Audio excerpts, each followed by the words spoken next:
commencer. La particularité de cette journée.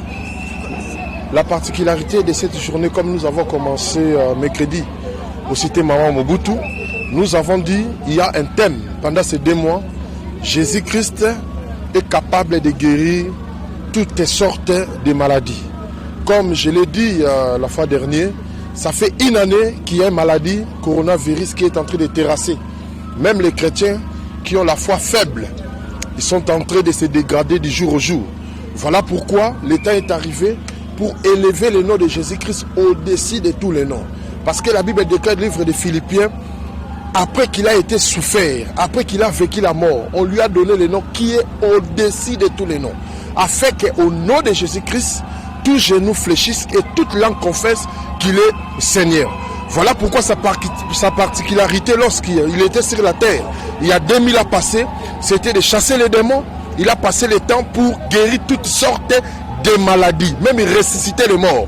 Alors, Christ Jésus a dit, si vous croyez en moi, vous pouvez faire les miracles au-delà de ce que j'ai fait. Parce que moi, je m'en vais chez le Père. C'est ça les œuvres de l'Évangile pour faire la continuation des œuvres de notre Seigneur Jésus-Christ de Nazareth. Papa Bokeseni, la 2e journée par rapport à Aliboso des années. Omoni, dans Jean chapitre 3, Bible lobi, mulio mo santo za lokola mo pepe. To yebe ce que so kendete, ne si que za ko memate. Mais to ko kaka makelele. Voilà pourquoi Togo Yebate Nini Molio Monsanto abongisi lelo. Mais Oyo Yamakasi Molio Monsanto lelo abongisi ma pamboli na bana na ye nyonso Oyo bakofongola motema pe bakozala kondima et pas na kona biso Yesu Christ. Nous te disons merci. Jésus, tu es le même hier, aujourd'hui, éternellement. Tu n'as pas changé. Tu nous as fait grâce pour se réunir encore cet après-midi. Père, console le cœur de ton peuple. Je menace toute puissance de l'ennemi qui ne confesse pas ton nom. Je les chasse de lier sa vie. Au nom de Christ ressuscité, nous avons ainsi prié et nous disons fort Amen.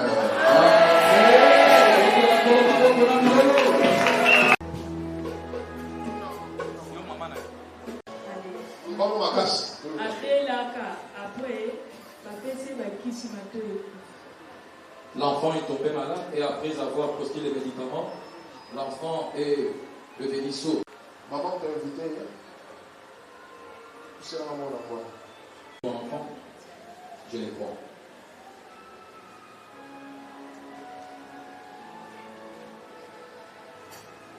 Comme Jésus-Christ de Nazareth, Nom puissant de Jésus-Christ de Nazareth. taille-moi la sourdité.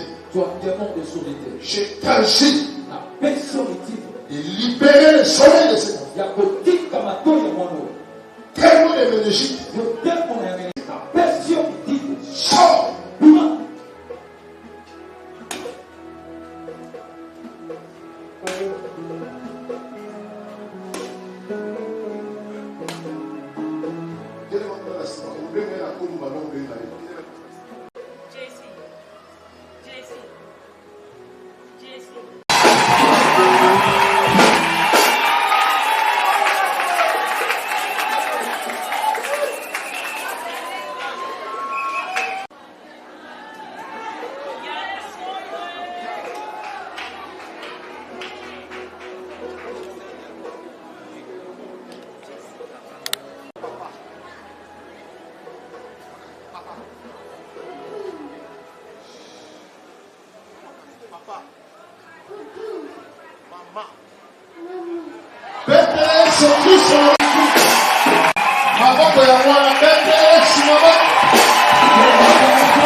En convoitant la femme, en convoitant l'homme, sans savoir même s'approcher de la personne, tu as déjà péché. Donc pour dire, le péché c'est spirituel. Il y a certains péchés, tu ne peux pas poser ton acte, pardon. Parce que la Bible dit celui qui a la haine, c'est un meurtrier. On peut avoir la haine sans tuer quelqu'un. Mais la Bible dit celui qui a la haine, c'est déjà un meurtrier. Ça veut dire comparable à un meurtrier. Il y a beaucoup de gens qui ont péché d'une manière ou d'une autre. Peut-être que tu n'as pas volé physiquement. Peut-être que tu n'as pas tué physiquement. Peut-être que tu n'as pas fait du mal physiquement à la personne. Mais ton esprit était déjà plongé dans le mal. Ton cœur chaque jour était là pour méditer le mal. C'est ça la racine que Dieu veut détruire maintenant.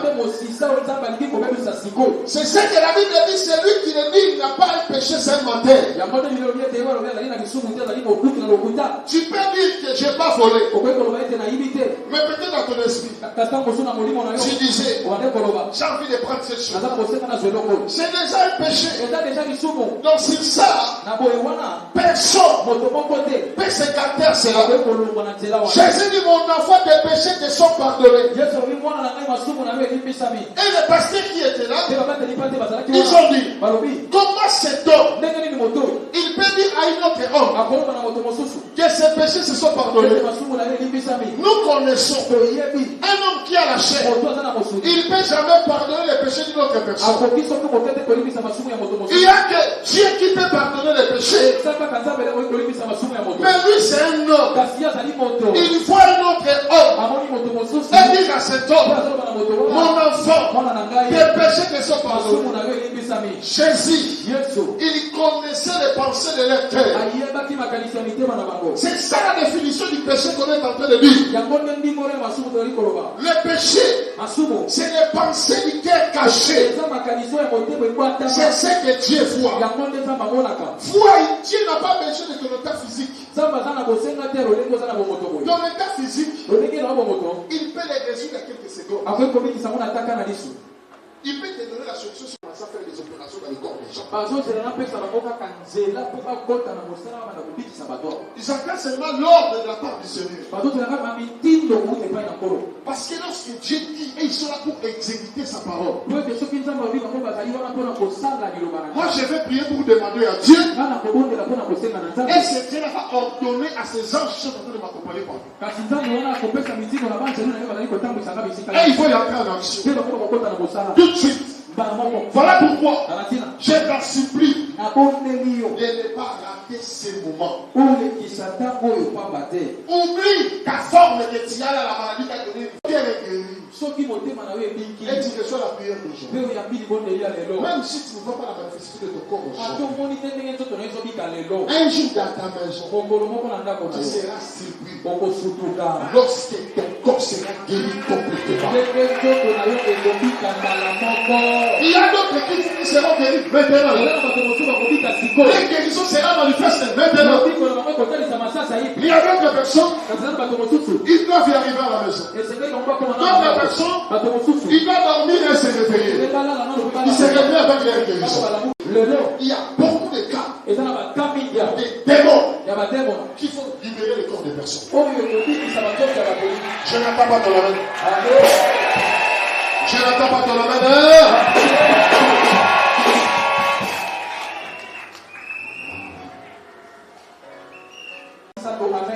Quand je dirais 1, 2, 3, et je vais crier avec 3 fois fort. Et le troisième fois, je vais prier encore plus fort. Amen. Sois prêt. 1, 2, 3.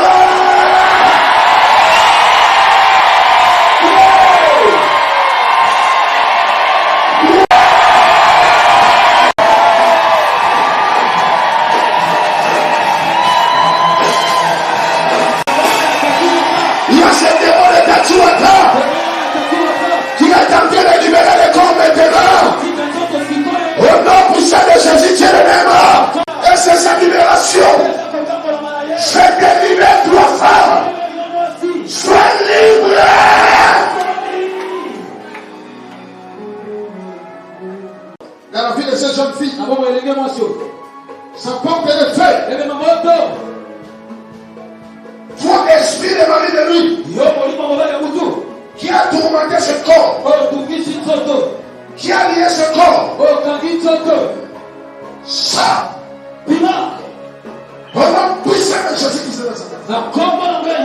Nazareth, ça, fait dans tout le corps, avec prière de confession.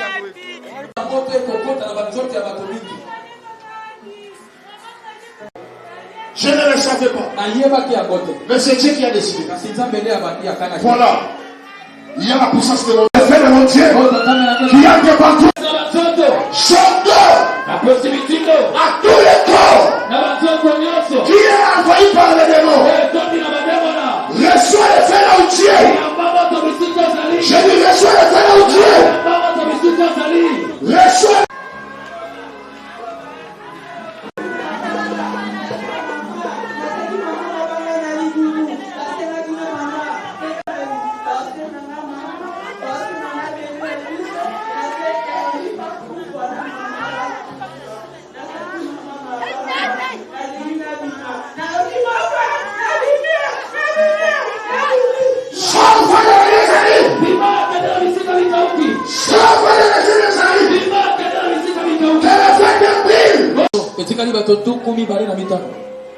Je vous dis aujourd'hui, mon Dieu va guérir miraculeusement toutes les sortes de maladies qui sont dans les corps des personnes. Il va remettre les os déplacés en place. Mon Dieu va faire des opérations de hernie discale. Tous les os déplacés. Le courant. Dans le corps de ce jeune homme.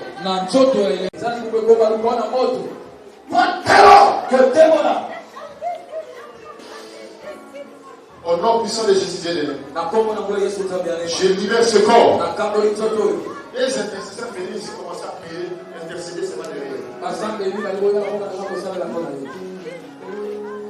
Maintenant, je passe au deuxième état. J'ouvre mon cœur. Tombe.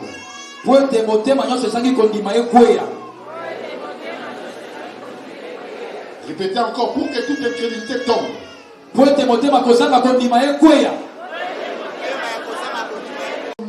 Même consciemment, pardonne-moi.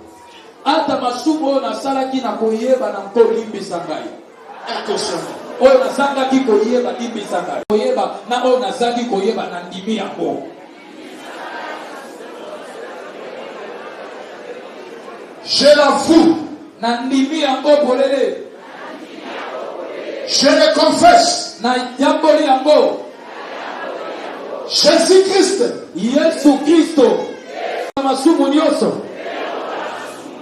Commence à prier pendant 2 minutes. Élève ta voix. Jésus, que ton sang me purifie. Que ton sang enlève tous les péchés. Commence à citer tous les mal que tu connais.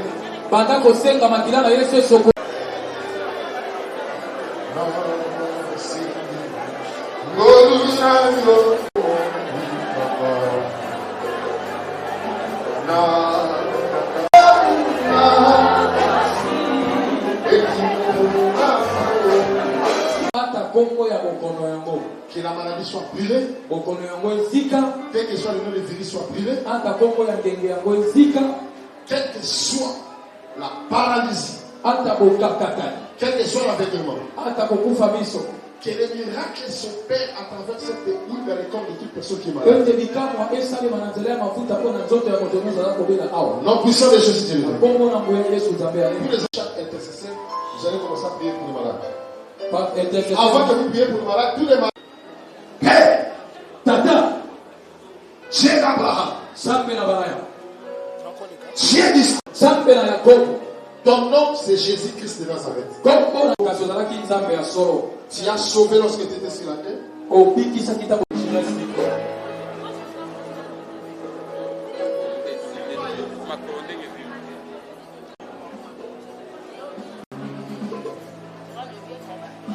Notre Dieu vient de guérir ce papa que je tiens de Et ça l'a dit jeudi la semaine passée. c'était le jeudi de la semaine passée.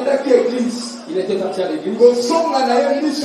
Complètement. Lors de son détour, il a perdu la vie. Mais tant que mon Et lorsque l'homme de Dieu vient de prier ici, c'est l'intercesseur pas collier ma fouta. les intercesseurs l'ont oigné de lui. Alors bien que Amoni Et et les ça apôtres peut ont être prié parce que les voix.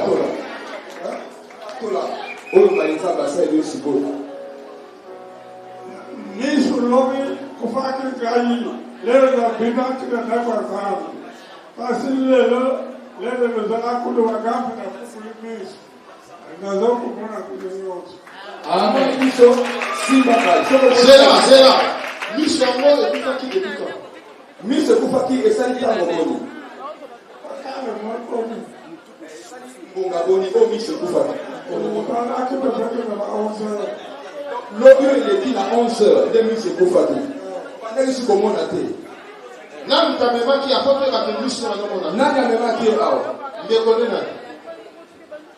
Papa tozalaki ndenge tozokeluka bamaladi tokuti ye molimo osangelii tokuti na kati ya ndako na ye awa na delvo na sebo na pigeon kaka na sebo kota delvo abandi kolela bino nga naomona bino te nakomona ndenge nini banda nazuti ekisi nazongi miso ekufi naomona eloko te nakosuka wapi nazomona kaka baninga baboma ngai toyebise toyeli yo nzambe moko nzambe anema soki ondimi nzambe wana aza kapable ya komonisa esu miso na yo na boye andimaki tobondelaki toyambolisi ye azali komona ta lipapa te azomona te elongi te nde toyebise tolobi nzambe akosalela yo nzambe anema kosalela yo mpe tozongi lelo na ntongo nake kokuta ye alobi na nga nzambe anema atikaki kofunkolanga miso ntango nalamuki namoni biloko nyonso me sikoyo nazolinga nakoma kuna mpo baflu nyonso esi na boye nde toyaki na ye awa ye wana azotatola-ke akomomona bato nyonso ndenge mosali na nzambe abondelaki Betela Yesu maboko. Ça va? Ça va? C'est bon. Bonsoir papa. Oui, bonsoir maman. Tomoni nzambe na okosala koopere ba miracle la deuxième journée. Na invité pour la troisième journée bana nzambe ya ozone basela nini nzambe na okosala. Maman pe bapanzisango baza awa. Yesu bibelobi atambolaki na bamboka minene o balobaka na lingala bakanza na engumba minene na engumba mikie. De grandes villes et de petites villes. Atale kaka ba grande ville te, mais soko tali bibelobi ete na ba grande ville na ba petite ville. Yesu Kristo makambo ayebisaki ngai eza ko fortifier nga du jour au jour.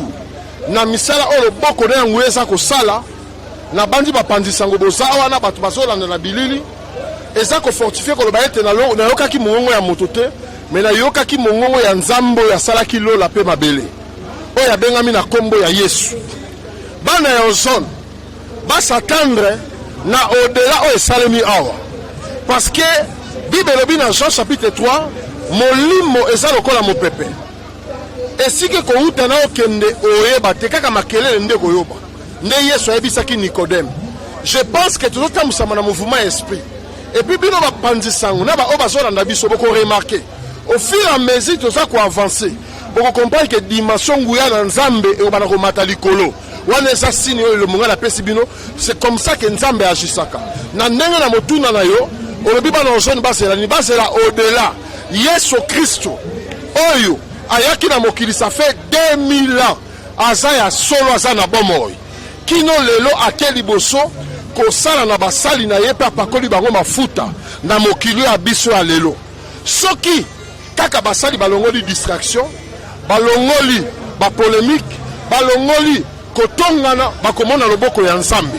Je pense que bomoni ka ya mama oyo 2 fois 3 fois oza komona toza komona eloko te oza komona oza komona eloko te. C'est comme ça que molio mo santo etambolaka nga na sali par na nga na communiquer foi, mais au fur et à mesure molio mo santo ye moko ayebi ndenge na bandiko kosopere na nzoto ya bato nga na zoyebisa ye atambola ya mais ya gangi na moni.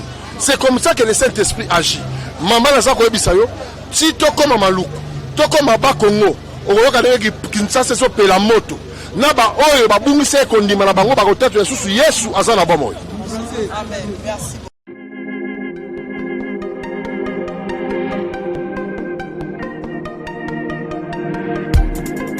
Après 25 ans d'expérience, eh oui, de 1995 jusqu'à ce jour, Eden Store, l'unique shop congolais de Londres, na Grande-Bretagne, où il est long, et ça lui cause la fierté à la communauté nabiso, et surtout, il y a un homme d'affaires congolais sérieux dans la diaspora. Oh yes. C'est créé Eden Store et Zali Kakamoko, le sérieux, accueil, na service qui toko na ba client na ye. Avec ma produit na ye, où il y a première classe, il y a qualité supérieure. Oh, il y a ma bombe à Eden Store. Oh yes, mon crime bimbe yeba. Ma maman à Londres va confirmer. Eden Store, c'est le berceau des produits cosmétiques. Il y a solo produits originaux. Et yes, les alipes perso et produits alimentaires, naturels et organiques. Au travers de nos produits cosmétiques, Eden Store détient le secret. Secret ya solo, où ya poso ya maman moi c'est qui toko. Poso ya moi so penza basali kolula, poso ya moi so mobala kotala ya lembate. Poso so ko tamboli masanga sima. Eh oui, yango ne ba produit zo tekama na kati Eden Store. Na ba produit alimentaire, où ya Eden Store, yango de secret ya cuisine ya maman congolaise. Eh oui, nyonso ko se pensa mobali na yo ezali. Pondu, matembele, ngai, ndole, fumbwa, ndunda, bilembwe, oyo nyonso penza, oyo kobonga pona cuisine na ezali. Oh yes. Olingi mobali na yo asepela na yo libela na libela. Olingi mobali na yo atala kayo lokola mwasi azali kolula sika. Oh yes. Olingi mobali na sisa biloko nyonso tiela kaye na mesa. Secret zali kaka moko. Eden Store.